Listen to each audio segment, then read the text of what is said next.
Olá, estamos abrindo o nosso ponto de vista, mais uma vez aqui pela TV Santa Cecília, não é? Sempre neste horário da 1h30 da tarde, uma tradição no debate político, na discussão dos temas, dos assuntos importantes aqui para a cidade e para a nossa região metropolitana. A gente sempre debatendo saúde, educação, meio ambiente, transporte, segurança pública, não é?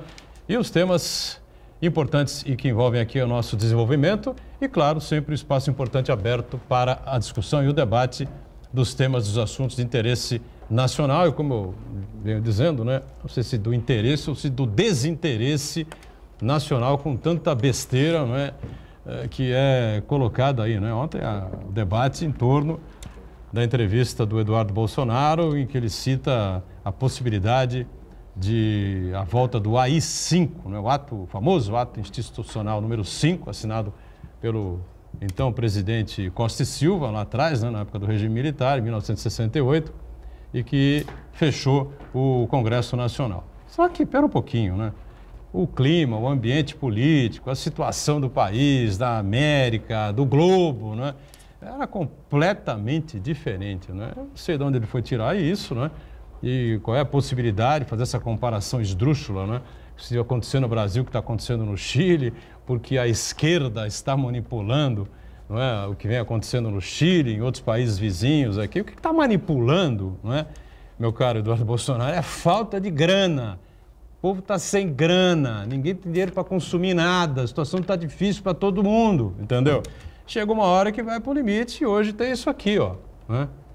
As chamadas redes sociais, em que todo mundo se comunica, você monta aí com muito mais facilidade uma participação pública, né, pelas ruas, pelas avenidas das principais capitais e acaba dando nisso, né? O povo inconformado, especialmente em países onde você tem uma cultura muito mais difundida, não é? Tem questão educacional, a base educacional muito melhor que a nossa, enfim, né? E acaba o pessoal, então, caminhando aí pelas ruas para fazer os seus protestos. Infelizmente, mais violentos do que a gente podia imaginar, com 10 ou 12 mortos lá no Chile até o momento. E o que a gente vai fazer, né? Vamos aumentar mais uma vez uma frase das mais infelizes, né, do deputado federal Eduardo Bolsonaro, que depois veio a público para pedir desculpas a quem possa ter ofendido, essa coisa toda. Ele não ofendeu a ninguém, ele ofendeu a Constituição brasileira. O que vai acontecer com ele, só o presidente da Câmara, o presidente Maia, é que sabe, né?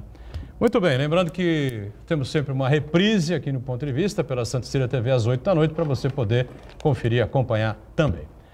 O advogado Ronaldo Serápico está com a gente em mais esta edição aqui do Ponto de Vista, sempre ligado e antenado com as coisas da cidade e do país, não é, Ronaldo? Tudo certo, hein? Tudo bom, Edgar. Como sempre, um grande prazer poder participar do debate do Ponto de Vista. Deixar um abraço aos convidados, a você e em especial ao telespectador da Santa Cecília. Muito bem. Professor Newton Pires, especialista em Direito Ambiental, participa aqui com a gente, não é? E já agradeço aí a sua presença, a sua participação. Tudo bem, Newton? Tudo bem, agradeço aí o seu convite. Você, Edgar Botrão, um grande jornalista aqui, um expoente aqui da nossa região. Então. E esse programa eu assisto diariamente, sempre que posso, né? Se não houver uma coincidência com uma audiência, essa labuta diariamente como advogado, né? Essa correria, procuro assistir porque me lembra aquele programa Opinião que tinha na década de 80, aqueles debates quentes. Só não tem a tosse, do Jornal da Tosse. Mas a importância de você debater assuntos, né, do dia a dia é importante. Então é um canal, Santa Cecília está de parabéns, abrir aqui para você, que é uma liderança. E estamos aqui para a gente, né, ajudar a brilhantar nos debates aqui interessantes aqui do Brasil e onde a gente abrir aqui para poder discutir. Opinião que eu tive também a honra, né, a satisfação de poder apresentar já na Record Litoral, né, antiga TV Mar, né? Fernando Chagas, que vai ter muito trabalho aí nesta edição do Ponto de Vista, né, para explicar por que todos os índices da economia são positivos e a economia não anda, né? Não anda para frente, não anda para o lado e fica parada aí, a gente aí esperando que alguma coisa aconteça, né, Chagas? Tudo certo aí, não? Tudo certo, olá amigos, um abraço a todos, pessoal, os telespectadores. Antes de falar de economia, né? A economia sempre tem o lado bom e o lado positivo, né? Podemos discutir os dois, principalmente porque esses números de inflação baixa e taxa Selic caindo a um nível jamais imaginável. Mas antes de falar durante o programa sobre a economia, né? Eu sou roqueiro, né? E todo roqueiro gosta do Legião Urbana. E tem uma música do Legião Urbana que fala, né? O mundo anda muito complicado. Eu estou vendo o Brasil muito complicado. O comando do Brasil atual, no meu modo de entender, está testando até onde as instituições resistem. Para agradar 30% da população, esquece os outros 70% da população. Não sei se o país resiste a essa tentativa de você testar as instituições até ver onde chega e você impor a sua visão de mundo, que é de 30% da população, mas de 70%. Um país, ele não se governa, principalmente no momento que nós estamos hoje, de grande polarização, ou seja, pela esquerda ou pela direita, se governa unindo o país. Você não governa um país brigando com a França, com a Alemanha, com a China, com o mundo árabe, com a Venezuela, com a Argentina, que é seu vizinho, com o próprio partido.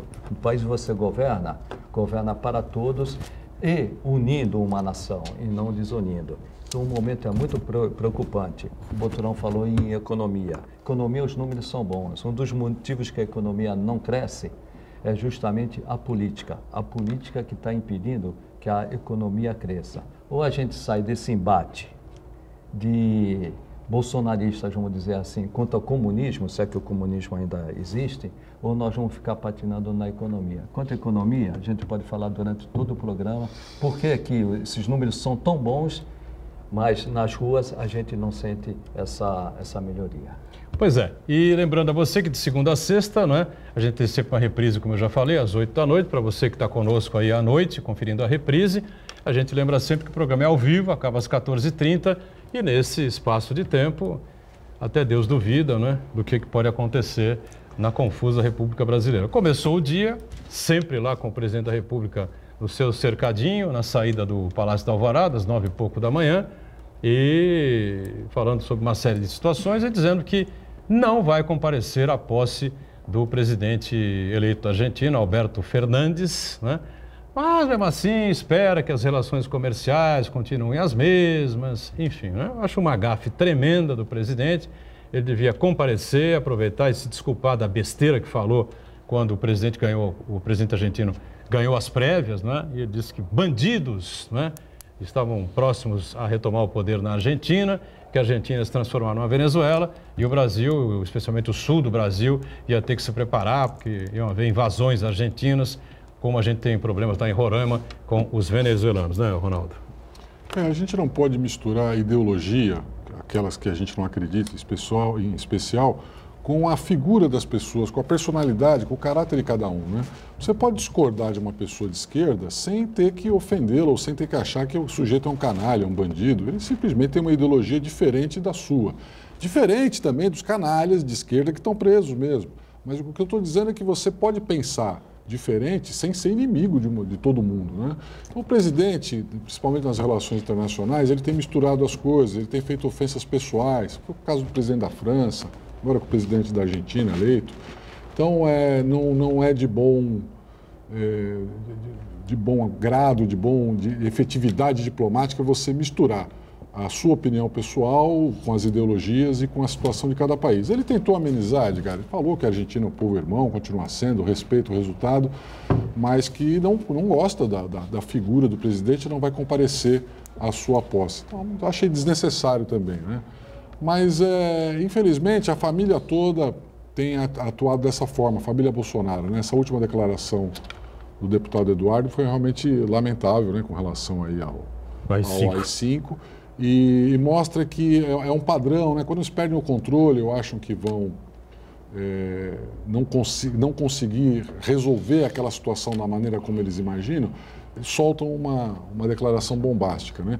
E para mim foi da boca para fora, ele não pensou, ou nem conhece direito o AI-5, porque mesmo as pessoas que acreditam que o regime militar teve pontos positivos, é claro, as pessoas inteligentes, bem informadas, que acham que aconteceu alguma coisa de bom no regime militar, reconhecem que o pior erro do regime foi o AI-5, porque o AI-5 não significava aquele ideal da ocupação militar de restabelecer a ordem, de combater as ideologias de esquerda. O que aconteceu com a AI-5 foi um momento de desespero, onde os militares acharam que iam perder o controle da situação e baixaram uma norma que acabou com o habeas corpus, que permitiu a eliminação de deputados eleitos pelo povo, que permitiu a eliminação de garantias fundamentais. Enfim, foi um erro que os próprios militares reconhecem, né? Se você pegar pessoas que estabelecem pontos positivos da era militar, nenhuma delas vai colocar o AI-5 entre esses pontos positivos. Então, restabeleceu a ordem, o Brasil se desenvolveu em alguns setores, mas o AI-5 não. O AI-5 foi o famoso retrocesso, o erro que não devia ter sido cometido. Então, no mínimo, o deputado mostra uma falta de informação a respeito do assunto. Ele tem todo o direito de defender ideologicamente o seu ponto de vista.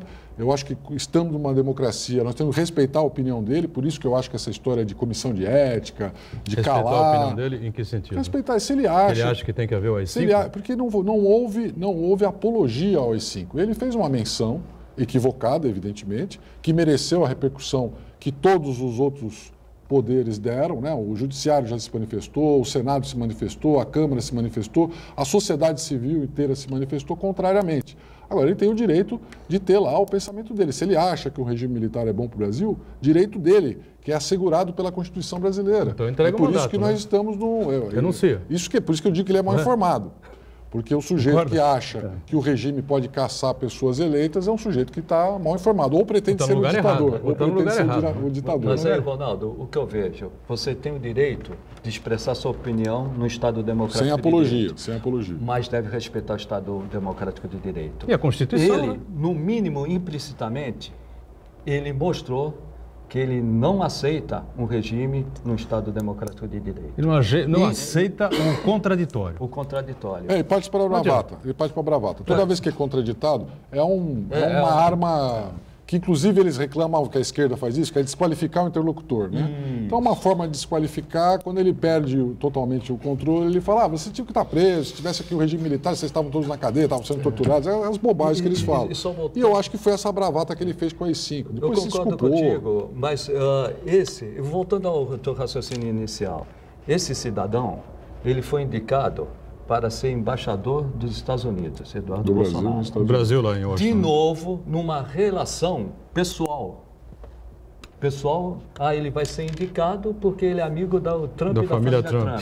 O Estado, na diplomacia, não tem amigo pessoal, tem interesse. Os Estados Unidos têm o seu interesse, o Brasil tem os seus interesses, não tem amizade. Por outro lado, é o que você falou, ele não gosta do Alberto Fernandes, então eu nem vou na posse do Alberto Fernandes. Só que ele esquece, serápicos e telespectadores, que países vizinhos, eles estão condenados a conviver. O resto da vida. E ele esquece, o mais importante, Fernando, é que ele não representa a opinião dele como presidente da República, ele representa a opinião do país. Então ele pode até falar, não gosto do presidente, mas como presidente do meu país, representando os interesses do meu povo, eu tenho obrigações a falar publicamente o que ele falou. O que eu vejo se meter na política, na eleição argentina. América Latina, nós temos hoje, né? 12 países aí. E a gente compõe uma situação que deve ser discutida, porque está polarizada, né? Praticamente a metade hoje, uma nova eleição aí, de esquerda e outra que se diz de centro-direita. Você vê, resumindo bem o que está na Argentina, eu fiz doutorado na Argentina em Direito Ambiental Internacional, a gente percebe que há uma polarização da esquerda e direita lá. Os deputados que eles são bem aguerridos, de direita, tem os empresários que dão apoio, né? Realmente eles respaldam. E eu achei interessante o que disse, a gente gosta de anotar sempre, até vi o programa, anotar para poder raciocinar em cima, o que disse um sociólogo argentino, né? Na eleição lá do Alberto Fernandes, né? E da Cristina Kirchner, que comandou a Argentina em 2007 a 2015, né? Que trata-se de uma construção comunicacional, que não representa necessariamente as vontades sociais. Então, quer dizer, começa a criar toda essa situação.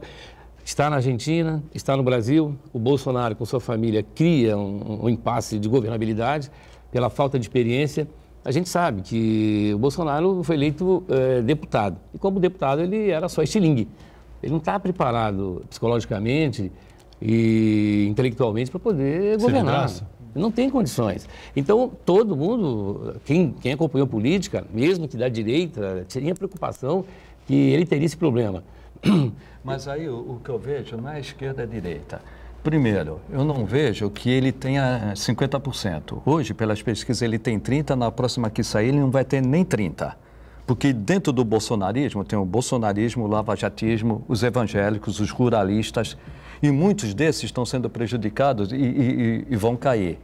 O que me espanta, mesmo ele sendo do baixo clero durante 28 anos, hoje ele é chefe de Estado. Ele tem que se relacionar com a Argentina, como a Argentina tem que se relacionar conosco, como chefe de Estado, como os Estados. A relação é institucional. Institucional. Né? Claro. E isso que me preocupa. Ele rompe as instituições. Quando uma pessoa, independentemente de sua capacidade, sua competência, assume uma posição de um chefe de Estado, tem que se comportar com o chefe de Estado. E repito, ele brigou com a França, ele brigou com a Alemanha, ele brigou com a China, ele briga com a Argentina, ele briga com a Venezuela, ele briga com todo mundo, ele briga com o próprio partido. Para de brigar. Com a Globo, para de brigar. Ele brigou com a China. Vocês veem que engraçado. Ele brigou com a China, agora está lá com o Pires na mão para poder, desculpa. Porque tem pressão, assim, como ele brigou com os árabes, porque tem pressão, porque a caso da Argentina, vamos pegar o caso da Argentina, sabe o que vai ocorrer? Se ele continuar com essa briga, a indústria automobilística brasileira, que já está numa situação difícil, ela vai acabar diminuindo a sua produção para exportação. E esse espaço vai ser ocupado pela China. Sabe o que vai gerar? Desemprego no Brasil. Isto é postura de um chefe de Estado. Ainda mais, né, pelo Japão também. A China está louquinha. Exportação japonesa, coreana, enfim. Então, né? Um chefe de Estado, ele tem que ter, Serapis, no meu modo de entender, noção de sua posição institucional. Ele não tem oposição, a oposição não existe, a oposição é ele mesmo que faz. Então está numa hora, para de brigar, para de criar essas bravatas e governa o Brasil. O que ele está pretendendo na realidade? Eu tenho 30%, a economia melhora, eu pego os outros 40% que estão de centro, que uma vai para um lado, outra vez, e sou reeleito em 2022. Só que até 2022 nós temos 3 anos de um país que está com uma situação econômica real, não os números da economia, uma situação econômica real em extrema dificuldade. Então, vamos parar de brigar e vamos governar. Você, há muito tempo, este ano, 2019, você não ouviu um discurso, pelo menos eu me lembro, um discurso contundente de um deputado do PT ou de um senador do PT. Do PSOL até e tal, você ainda escuta alguma coisa, enfim, né? Tem o deputado federal do Rio de Janeiro, do qual a Marielle foi assessora, me foge o nome dele agora, que é um cara muito inteligente, preparado, enfim, né? Fala muito bem. O deputado federal do PSOL, professor, inclusive, né? Ivan Valente? Não, Ivan Valente é de São Paulo, né? O do Rio de Janeiro é... O Randolph. Não, o Randolph é senador. Freixo, senador. Freixo, Marcelo Freixo. Marcelo Freixo. Está aqui na telinha o Marcelo Freixo. Obrigado, pessoal. Lembrou também bem aqui o Newton, né? O Marcelo Freixo, que é um cara preparado, intelectual, né? Então, de vez em quando, ele puxa lá uns discursos, assim, mas é raro também ouvir. Ou seja, como o Chagas falou, a oposição está no freezer, apenas assistindo a essa confusão toda gerada pelo próprio presidente e pelos seus filhos, né? Veja que nós estamos vendo no mundo uma situação interessante. Me parece que, como na economia, o Chagas pode dizer bem sobre isso, você tem um processo cíclico, né? Processo cíclico. E no mundo inteiro parece que está tendo um freio de arranjo. É um freio de arranjo. Então você veja aqui na França, essa problemática toda, você tem aí no Chile um problema aí de 30 anos que não tem uma convulsão como essa, o presidente, né, o Sebastián Pinera, de direita, que está lá sofrendo uma pressão danada, os empresários já têm consciência que terão que tirar a mão, botar a mão no bolso para poder tentar fazer um acordo. Você vê na França, Alemanha, com os ajustes lá também econômico e político, né, que a Angela Merkel está tendo dificuldade para ajustar também. O próprio Estados Unidos, o Trump com aquela dificuldade de poder, agora já começou essa semana aí, assinaram na Câmara Baixa deles lá para poder começar a caçar o Trump. Então você tem os países da América Latina com esse conflito, você tem no Uruguai a eleição que não ganhou pelo turno, na Argentina agora esse problema sério, né? Como se fosse uma situação que não se resolverá nunca, a polarização. Você tem um Chile, um presidente Sebastián Pinera, de direita, e cujo salário mínimo é de R$ 1.600, 301 mil pesos, vejam só, com uma média salário de R$ 2.200. Média salarial do chileno? Do chileno, R$ 2.200. É bem maior que a nossa, eu acho. 8.600.000 trabalhadores. Vocês vejam a situação que está o Chile, que é uma convulsão social que o Chile, nós sabemos que o Chile sempre foi um país organizado economicamente e está nessa situação. Mas aí até no Líbano você tem o problema o Saad Hariri, né, cujo pai também foi um grande presidente no Líbano. Ele teve que renunciar essa semana. Disse, vou renunciar porque não quero mais ver confusão. O mundo está sobre uma situação complicada. O Chile, a questão foi isso que pode acontecer no Brasil, a curto, a médio e a longo prazo, a desigualdade social. O Chile, se você pegar os números da economia de novo, são excelentes, os números da economia, macro. Mas não refletem no dia a dia. Agora, a desigualdade, ela só cresceu. E só cresceu não pelo modelo econômico, que eu defendo o modelo econômico, mas algumas medidas tomadas, principalmente a capitalização da Previdência, principalmente, levou a uma desigualdade. Hoje, 50% dos aposentados do Chile ganham menos do que metade do salário mínimo, ganham metade de um salário mínimo.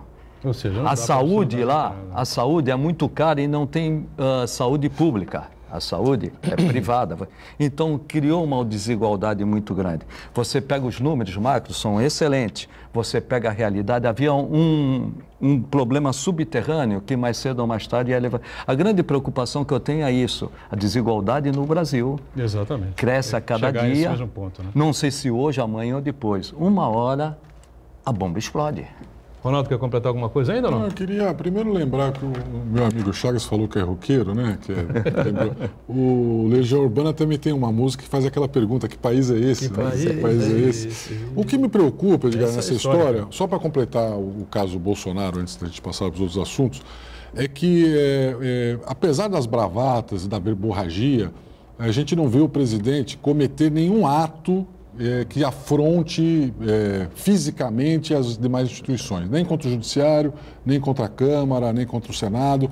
Então, é só conversa mole, só fala. Mesmo na política internacional, ele não levantou nenhum embargo, ele não suspendeu nenhuma rede de importação e exportação. Os filhinhos fazem o Trump, por exemplo, levantou taxas e tarifas contra produtos chineses, contra produtos europeus, coisa que ele ainda não fez. E enquanto isso, aqui poderia fazer também. Pô, mas caramba. Ele poderia fazer também. Ele só fala, mas não tomou nenhuma atitude contra nenhuma das instituições até agora. E a imprensa vem se pautando exclusivamente por esses discursos vazios. Nós estamos aí há vários meses, toda vez que o Bolsonaro bota um vídeo, no dia seguinte está na primeira página do jornal. O Bolsonaro postou lá uma live, está na primeira página do jornal. Ontem o cara falou do AI-5, está na primeira página do jornal. E a reforma tributária, ninguém mais fala dela. A reforma econômica, ninguém mais fala dela. As reformas posteriores que tem que vir, aí, como o caso do combate ao crime organizado, ninguém mais fala nada. Então, a imprensa também se pauta pelas bobagens que o presidente fala e não concretiza.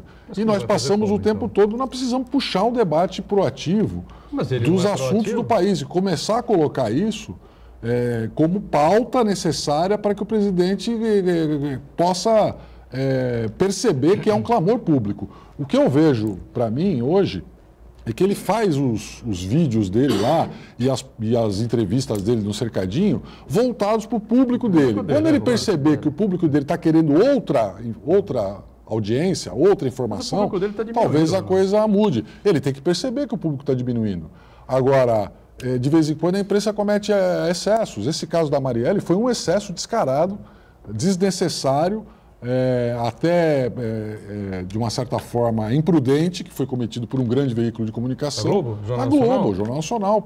Você tem que checar a informação, você tem que esperar um dia ou dois. Os jornalistas me falaram isso, Edgar. Não, mas isso é notícia, tem que publicar. Eu também acho, é notícia, tem que publicar, mas você vai nos países desenvolvidos, quando há um interesse nacional envolvido no assunto, o cara espera para ver o que vai dar, ele não sai para dar o primeiro furo. Então nós passamos o tempo todo, você abre os jornais hoje na internet, É só conversa mole, não tem um artigo de um cara sério falando sobre problemas importantes do país. É falando o que nós falamos hoje aqui. O Bolsonaro falou da boca para fora, a bravata, ele ofende um, ofende o outro, e a gente acaba deixando escapar o debate político verdadeiro. Deixa eu fazer o primeiro break aqui, que nós estamos estourando o bloco, já estouramos, né? E voltamos na sequência, já já. Bom, estamos de volta, sequência do ponto de vista. Ronaldo Serápicos conosco, né? O Newton Pires, um dos especialidades dele é o direito ambiental. O Chagas mais uma vez conosco. Eu queria puxar essa coisa da economia, né? Que interessa ao bolso de todo mundo, já que tem uma coisa curiosa, né? O governo fica aí cacarejando e tal, aos quatro cantos, uma série de veículos aí que embarcam nessa e vem aí divulgar e tal. Que beleza e tal. Inflação a mais baixa dos últimos 100 anos, né? Taxa Selic é a mais baixa da história. Ibovespa, né? Batendo recordes, né? Reforma da Previdência foi aprovada, 750 mil empregos gerados, né? Mas eles não falam quantos empregos foram perdidos, né? E se não foram tantos, foram até mais, né? Do que os 750 mil que foram gerados. Mas foram 750 mil gerados, vamos usar entre 12 milhões e meio, 13 milhões de desempregados, né? Mais 12 milhões ou 13 milhões de desalentados, né? Mais 39 milhões, né? Na informalidade, enfim, né? E a economia não vai, ô Chagas. Aí tem os dois lados, né? Era inimaginável, há 2, 3 anos, a gente pensar que nós teríamos juro negativo. É bem provável que no ano que vem, no meio do ano, nós tenhamos juro negativo. O que é juro negativo, né? A inflação é maior do que a taxa Selic. A taxa Selic é básica. A taxa Selic esse ano vai cair a 5%. Nós vamos terminar o ano, na próxima reunião do Copom, Comitê de Política Monetária, com 5%. E depois deveremos ainda, se a economia continuar como está, essa taxa deve cair 4,75% e 4,50%, e assim em diante, se continuar a inflação baixa do jeito que está, a inflação, Boturão, deve terminar o ano com 3,3%, 3,4%, algo também inimaginável há 2, 3 anos. Por que a inflação... Se a Selic ficar abaixo da inflação, juros negativos? Juros negativos. Ou seja, o cara aplica 10 mil reais num banco, daí a 6 meses e está com 9. Isso, vai perder. Então, isso está ocorrendo, é como ele falou, o mundo inteiro está assim. Então, isso é positivo. Nós nunca tivemos uma inflação estrutural baixa. Um país como o nosso, que tem uma memória inflacionária muito grande, terminar com 3,3%, 3,4% de inflação, uma taxa Selic de 5%, na realidade, um juro real hoje de 1,5% é algo, Serápicos, impensado. Isso é o lado positivo. Agora, por que isto está acontecendo? Isso está acontecendo porque não há consumo no Brasil. Se não há consumo no Brasil, os preços caem. Se os preços caem, a inflação automaticamente cai. E mesmo que a gente tenha hoje um surto de demanda, todo mundo saia comprando, a inflação não vai aumentar. Por que a inflação não vai aumentar? Porque a ociosidade da indústria é muito grande. Hoje, a ociosidade da indústria, ela pode produzir 100%, ela não está produzindo sequer 75%. Então, se todo mundo começar a consumir, ela ainda vai faltar produto. Aí sim volta a inflação. Mas até faltar produto, a inflação vai demorar a voltar porque eles têm uma capacidade ociosa. Isso deságua no quê? No desemprego. Então, nós não temos consumo. Se nós não temos consumo, não tem produção. Se não tem produção, não tem consumo, a inflação cai, a taxa Selic cai. Por outro lado, para você recuperar isso aí, você precisa de investimento. Você só vai recuperar o Brasil se tiver investimento. Investimento, o poder público no Brasil quebrou. União, estados, município, Distrito Federal, todos eles quebraram. O Brasil sempre cresceu com investimento público. Ou pelo menos puxado pelo investimento público. Basicamente investimento público. Hoje você tem que... No caso de Santos. De Santos. É o que está acontecendo em Santos. Em Santos. Investimentos públicos que estão puxando o emprego. Nós fizemos um empréstimo, quando eu digo fizemos, que eu pertenço à Secretaria de Finanças, fizemos um empréstimo de 300 milhões para fazer a entrada da cidade, que a União não faz. E o Estado também colabora, mas não o suficiente. Então, é o município que está pagando. Como não tem investimento, o público vai ter que investimento privado. Só que o investimento, aí que eu digo, Serápicos, Enquanto nós estivermos nessa política de insegurança, você não tem um planejamento que garanta que o investimento privado, que tem muito dinheiro no mundo, invista no investimento privado, porque o investimento privado gere consumo, gerando consumo, gera a produção da indústria e gera emprego, nós não vamos sair disso. Exemplo Cubatão. Em síntese, só para concluir, em síntese, ou a gente recupera o consumo. Para recuperar o consumo, nós temos que recuperar o emprego. Para recuperar o emprego, nós temos que recuperar a indústria. Para recuperar a indústria, nós temos que ter investimento. Investimento público não tem que ter investimento privado. Investimento privado não vem enquanto nós continuarmos discutindo, como o Serapis falou, nós estamos discutindo coisas que não são essenciais, quando nós deveríamos discutir as coisas essenciais. Como nós vamos gerar produção, como nós vamos gerar emprego, como nós vamos gerar renda. Se nós não gerarmos isso, nós vamos continuar. Inflação caindo, a taxa Selic caindo, mas a economia real paralisada. A pauta do presidente da República é essa pauta paralela de temas e de assuntos que não levam o Brasil. Ele não domina os assuntos. Agora, só para fechar, na Arábia Saudita, né, ele cacarejou lá e tal, né, 10 bilhões de dólares serão investidos no Brasil, preferencialmente para saneamento básico e tal. Ouvindo a Rádio Bandeirantes na manhã do dia seguinte, nossa, 10 bilhões de dólares. A jornalista especialista em economia disse, olha, bacana, são 40 bilhões de reais, né? Só que a previsão do mercado financeiro para investimentos em saneamento básico no Brasil é na faixa de 600 bilhões de reais que seriam necessários e talvez não sejam suficientes, né, para você levar saneamento básico a todo o brasileiro que tem necessidade. Ou seja, não seria nem 10% desse valor anunciado. Sendo que a Arábia Saudita prometeu a Bolsonaro 10 bilhões de dólares em investimentos. Para a Índia? E investir 100 bilhões de dólares na Índia. Por quê? Você imagina um país... segurança lá. Viu, Serápico, Chagas, Edgar Buturão. Imagina um país que não chega a investir no setor público nem 2% do PIB. Os Estados Unidos chega a 8%, na Europa, Alemanha, Japão, Coreia. Como é que você pode exigir que um país desse venha a ser respeitado de forma internacional? A pesquisa, a educação. Eu achei bacana, a gente leu essa semana aí, que aqui no município, o Poder Legislativo Municipal pegou a Escola Castro para poder fazer a Escola Legislativa, para poder dar educação na área de ensino, na área administrativa, economia, enfim, para que as pessoas da comunidade possam debater com conhecimento, causa e efeito, o que é um pouco economia, o que é administração pública, para a gente poder ter consciência, porque tem inovação. Nós temos na população pessoas que têm criatividade. O Brasil está parado porque falta criatividade. Quem sabe tenhamos na nossa sociedade pessoas, como a gente tem no esporte, pessoas que saem das favelas e são brilhantes. Temos pessoas com capacidade, então tem que dar conhecimento e cultura. Eu penso que na situação que nós estamos hoje no Brasil, e com esse reflexo na América Latina, você não tem uma liderança, Você não tem uma liderança que venha capitanear um respaldo político que possa liderar a América Latina para que tenha um paradigma, para que os demais, a população da América Latina possa se espelhar, ter um respeito. Virou uma bagunça. Essa situação de um querer que o outro quebre, virou uma situação complicada. É uma Europa que está instável. Você tem o Japão ali também com instabilidade na economia. A China é que está segurando um pouco o mundo. Teve esse índice negativo aí durante um bom tempo. Um bom tempo. Continua ainda, né? Continua. Juros negativos. Juros negativos. A Alemanha, só para concluir, a Alemanha está, o mundo está. E quando a Alemanha está com juros negativos, você coloca 100 e vai receber 98, é que o mundo está parado. E o Brasil reflete um pouco isso.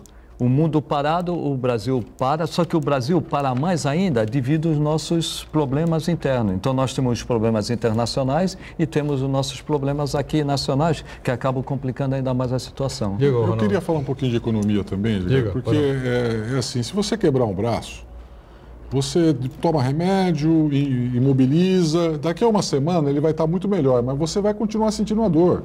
A economia, o estrago que foi feito na economia nos últimos 8 anos, pelo menos, foi muito grande. Então, você melhora, estabiliza, mas continua doendo, vai doer um pouco.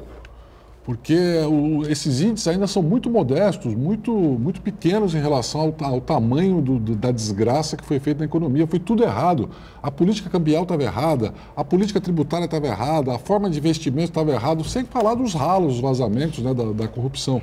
Então, além da roubalheira, havia uma incompetência. Melhorou. O governo Temer começou. A verdade é que o governo Temer, do ponto de vista econômico, foi até melhor que esse, né? Independente você gostar ou não gostar do sujeito, dos problemas que ele teve. Muita aí de gente com saudade do Temer. Mas do ponto de vista econômico, foi lá que começou a colocar o trem nos eixos novamente. Então vai demorar, mas os números são positivos e mostram que o Brasil vai no caminho certo. O problema nosso é a aceleração, muito devagar. Do jeito que está hoje, nós vamos levar 100 anos para sair do buraco. Não dá para esperar 100 anos, então precisamos acelerar. É isso que a gente cobra do presidente. E deixar claro para as pessoas o seguinte, que essa história que o Chagas explicou muito bem, do juros possivelmente negativo, da inflação baixíssima, isso não é ruim, isso é muito bom. A verdade é que nós nos acostumamos a viver com juros altos, então as pessoas ficavam tentando ganhar dinheiro, juntar para aplicar, para guardar o dinheirinho lá no banco. E nós nos acostumamos a ter inflação. Olha, preciso reajustar o meu aluguel, porque aumentou minha conta disso, aumentou minha conta daquilo. Então o brasileiro que vinha de uma hiperinflação dos anos 70, 80, acostumou com isso, demorou para entrar no plano real e agora, com a estabilidade da moeda, chegando no seu limite praticamente europeu, nós não sabemos o que fazer. Tem muita gente desesperada, meu Deus, acabou a poupança. Não acabou a poupança. Você vai mudar a forma como você investe seu dinheiro. Nós vamos voltar a investir em bens de produção, voltar a comprar imóveis, voltar a ter as locações. Tem que acabar essa história da locação caríssima do Brasil. Você pode investir em imóveis, colocar um aluguel bem barato para receber, e você vai render muito mais do que o sistema financeiro, que esse é o correto, né? Você tocou num ponto importante, só para completar. Bolsa de valores, já tem outras aplicações. É importante, a inflação está baixa, a taxa Selic está baixa. O problema é que nós estamos nessa baixa porque não há consumo. Esse é um ponto. O outro ponto, a Bolsa de Valores no mês passado nunca captou tantos recursos como no mês passado. Só que esses recursos não estão indo para a produção. Por quê? Porque não estão indo para a produção porque não há uma... Estão com medo. Estão com medo. Falta de segurança. Então, aí chegamos nesse ponto. Tanto dinheiro no mundo para investir no Brasil. Eu acho que há muito dinheiro dentro do Brasil, inclusive. Tem mercado internacional querendo investir no Brasil e tem gente com dinheiro dentro do Brasil que quer também fazer investimentos. Está todo mundo atrasando esses investimentos porque falta a segurança jurídica, que nós falamos, falta um sistema tributário eficiente, justo, correto, simplificado, que a gente também não avança nisso daí. E falta uma legislação bem feita, boa. O Congresso tem que trabalhar para transformar as leis de uma coisa mais clara e mais voltada ao desenvolvimento econômico. E diferente da Europa e do Japão, Chagas, existe um problema lá, a economia deu aquela parada, porque são países que têm uma infraestrutura bem organizada, já bem investida. O Brasil tem toda a infraestrutura para fazer. É isso. Então o investimento vem. Se nós tivermos segurança jurídica, um sistema tributário decente... E uma política razoavelmente segura. Segura. Você tem que falar, venha para o Brasil, invista aqui, e aí você vai ver aqueles gigantes, obras gigantescas que aconteceram na China, no Sudeste Asiático, na Europa, vem para o Brasil. Mal da mulher Serápicos, você tocou num ponto super importante. Acabou ganhar dinheiro fácil no Brasil. Você colocar num CDI e você ter 7%, 8% de retorno. Hoje você vai ter, num CDI, se tiver, durante o ano, você vai ter 1% de rendimento. Quem não consegue hoje render no mercado financeiro, vai para o mercado de ações. Está indo para o mercado de ações, só que o mercado de ações não investe na produção e na infraestrutura. E esse dinheiro que rola no mundo inteiro, inclusive no Brasil, que você falou, ele também não vai por isso. Insegurança jurídica e falta de uma certeza política, que você vai ter razoavelmente um ambiente de negócio propício para você investir. Então, nós estamos com todas as situações favoráveis para o crescimento e nós estamos crescendo lentamente, como você falou. Por Porque quê? as pessoas estão meio assustadas, Fernando. Eles estão achando o seguinte: o que eu faço com o meu dinheiro? Eu vou ter que colocar debaixo do colchão, e não é isso. Não é isso. Você pega países como o Japão mesmo e Singapura, que é um exemplo de forma de investimento, eles investiram nas pequenas empresas. Você tem fundos hoje gigantes no Japão para investir em pequenas empresas. Eles financiam pequenas empresas. E Singapura se especializou no investidor anjo, de startups, de pequenas empresas de alta tecnologia. Então você tem hoje um monte de dinheiro que está sendo investido em empresas de tecnologia de ponta, de pequeno porte. Você tem que lembrar que Google, Microsoft, Apple começaram todas em fundo de garagem. Começaram como pequenas startups, pequenas empresas de alta tecnologia. No Brasil tem uma do mercado financeiro que se tornou grande e foi adquirida por um grande banco. A XP é o grande exemplo. 65 para 70 anos, por ali, trabalhou a vida inteira. Tem lá uma graninha, tem a sua aposentadoriazinha e tal, e tem uma graninha guardada e tal, não sei o que. Ele vai fazer isso com o dinheiro dele também? Então, ele vai procurar investimentos de menor risco. Né? Não tem jeito. Mas vão existir. Vão existir os investimentos de baixo risco. A Bolsa de Valores, se você diluir o seu investimento, não concentrar tudo numa ação só, não é um investimento de altíssimo risco. Fundo de ações. Você coloca no fundo. As startups também não são um investimento de altíssimo risco, porque você tem o resultado de curto prazo. Eu não sei se aquela empresa vai virar uma Apple, mas eu sei que ela tem viabilidade econômica. Você viu, e você tem todas as áreas. Você pega os aplicativos hoje, o Uber era uma ideia e virou uma empresa bilionária. O WhatsApp era uma empresinha que começou com $5 mil, hoje vale 18 bilhões de dólares. Então, há sim opções. Agora, vai ter que correr risco. O brasileiro, ele se acostumou a colocar pequeno, risco médio. Ganhava muito e sem risco nenhum. Vai ter que correr risco agora. Acabou. O governo, ele agora, vocês sabem, né? Ele, no começo do ano, ele inventou um procedimento aí que as pessoas privadas, física, elas poderiam emprestar dinheiro e ter o apoio, né, do governo nesse sentido. Vocês sabem disso aí? A pessoa física que tem uma economia, ele poderá emprestar sem ser agiota e cobrar um juro, mínimo que seja.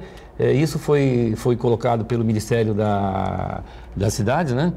Houve uma mudança na legislação das empresas de fomento, pequenas empresas de fomento, né? Que as factories, antes chamava de factory, agora são empresas de fomento. A pessoa física ainda tem dificuldade de fazer esse tipo de investimento direto. Ela vai ter que fazer através de um grupo, de uma operação financeira. Ela coloca o seu dinheiro lá e a instituição financeira que faz. Porque esse sistema financeiro é muito complexo. Se você permitir que qualquer pessoa comece a fazer empréstimo, você desmantela um sistema que tem uma regra muito rigorosa. E que no Brasil funciona. E que tem um sistema todo garantidor hoje, né? Você tem os fundos garantidores que são controlados, você tem os depósitos prévios que todo banco tem que fazer, os compulsórios, enfim. Tem um sistema que não dá para você abrir livremente. Mas o crédito para pequena empresa, esse teve uma evolução através dessas empresas de fomento. Por que o Marco Sintra não caiu? Porque ele deu a sugestão do... Porque o Marco Sintra, ele se agarrou, ele se apaixonou pela ideia do imposto único e perdeu totalmente a noção da realidade. Vamos para o intervalo? Vamos para o rápido intervalo, já a gente retorna aqui em instantes. Bom, você viu aí a chamada, não é? Vai haver a reprise do baile oficial da Santa Casa de Santos. Foi uma festa muito bonita na semana passada, sábado passado, né? No Mendes Convention. E hoje, exatamente nesta sexta-feira, dia 1º, a Santa Casa da Misericórdia completa 476 anos de fundação. Fica aqui a nossa saudação a todo o corpo clínico, né? A toda a direção da Santa Casa da Misericórdia e a esperança de que o hospital siga aí num bom caminho. É o maior hospital do litoral paulista e precisa sempre de uma gestão firme, não é? Como a gente vem acompanhando aí, e de investimentos, né? Que a cidade, a região metropolitana abracem, não é? Com todos os braços possíveis e imagináveis, né? A Santa Casa para que ela continue cada vez mais forte atendendo a todos nós, né? Necessitados, né? Bom, essa coisa da economia é uma questão interessante, importante, né? Mas eu queria só, antes, nesse início de bloco, dizer o seguinte, né? É uma vergonha o que a gente está vendo aí. A Globo é o carro-chefe, evidentemente, né? A maior audiência do Brasil há 40 anos, talvez, né? 35 anos, 40 anos. Então, Não há o que discutir em termos da competência da Globo. A Globo surgiu, cresceu a TV Globo no período de ditadura, de regime militar, né? Também ninguém nega isso. No começo, o regime militar foi apoiado pelo Roberto Marinho, como também todo mundo sabe. Depois, em 2012 ou 2013, né, ele fez uma manifestação ainda, finzinho da sua vida, dizendo que tinha errado, né, ao apoiar o regime militar, aquela coisa toda. Ninguém morre de amores pela Rede Globo, pelo poder excessivo que tem a Rede Globo Televisão, né? Claro. Agora, é inacreditável, uma vergonha você ter repórteres, âncoras, figuras importantes de outras emissoras concorrentes, né?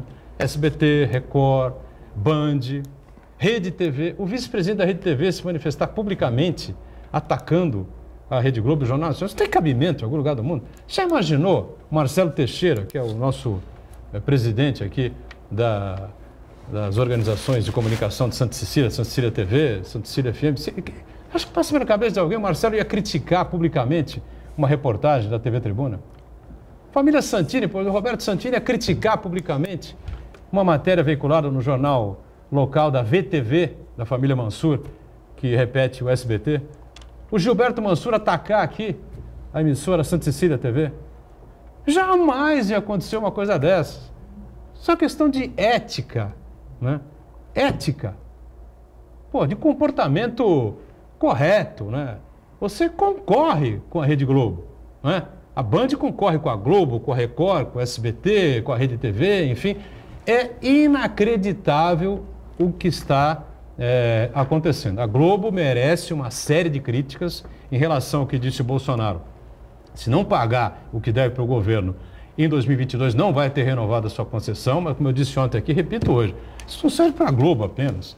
Isso serve para a Record, para a SBT, para a Rede TV, para a Band, para os bancos, né? Para esses grandes conglomerados aí, industriais e empresariais do Brasil.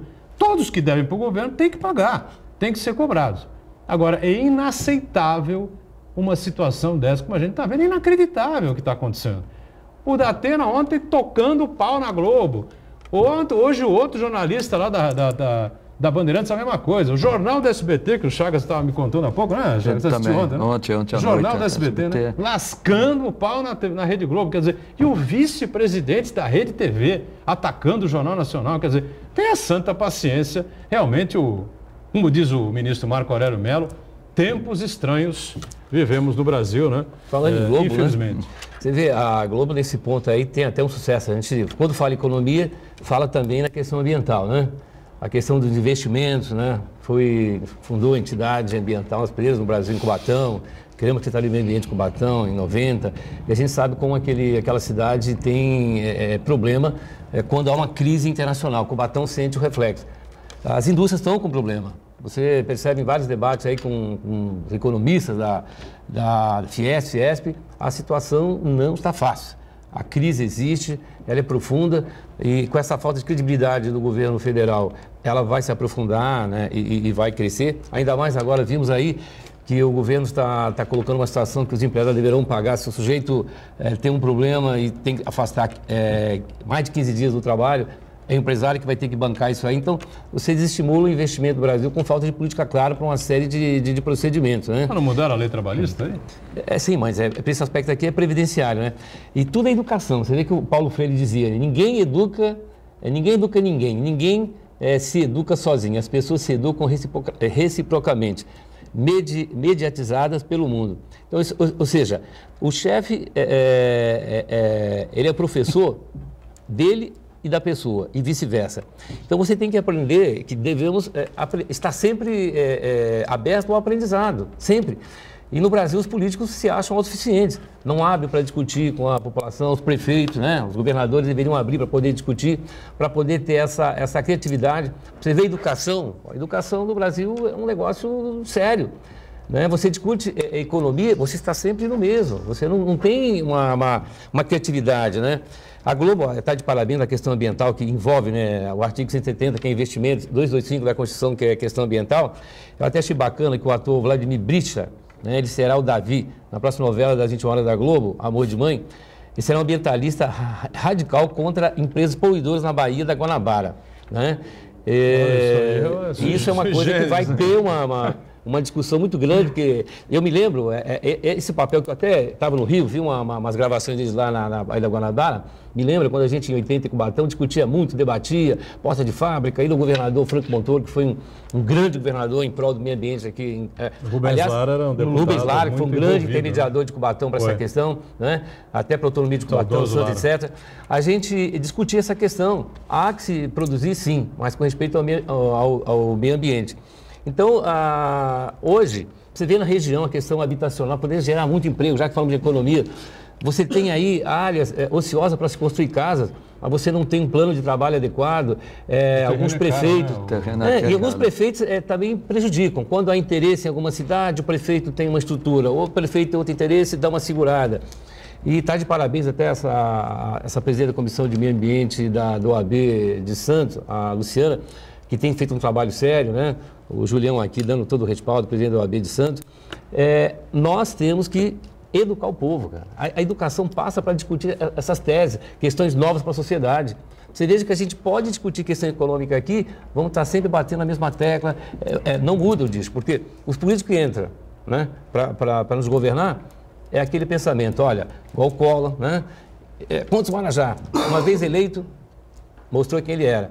Chega o Bolsonaro agora, colocou toda uma situação, uma vez eleito, mostrando o que ele é. Então, a gente tem um problema sério de conscientizar. E isso passa para uma escola que ensine a população a discutir, a debater. Você vê na Argentina. Na Argentina, você tem educação. As pessoas são em crise, mas eles têm educação. Eles sabem debater politicamente. É inacreditável. A Argentina tem educação, né? E aí, nada contra o eleito presidente Alberto Fernandes, né? Agora, tudo contra a vice Cristina Kirchner. A volta da Cristina Kirchner ao poder é comparável ao retorno do PT. Não é verdade? É a mesma coisa. É a mesma coisa que o retorno do PT na eleição passada. Você duvida que o PT não tem a chance de voltar um dia, hein? Não, um dia, mas ela ficou fora um governo... Se bobear, a Cristina Kirchner, ela saiu da Argentina há 4 anos da mesma forma que o PT saiu.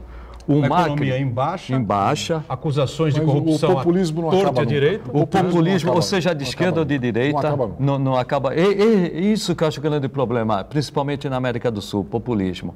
Aí saiu um Macri que não é cultural. Só que o Macri não era populista. Os argentinos, com toda essa educação que tiveram, bateram palma para o regime militar que invadiu as Ilhas Malvinas num golpe oportunista, tá certo? Para tentar manter um governo que não se aguentava mais. Os argentinos foram em milhões às ruas para bater palma para um regime militar corrupto, né, totalmente desvirtuado.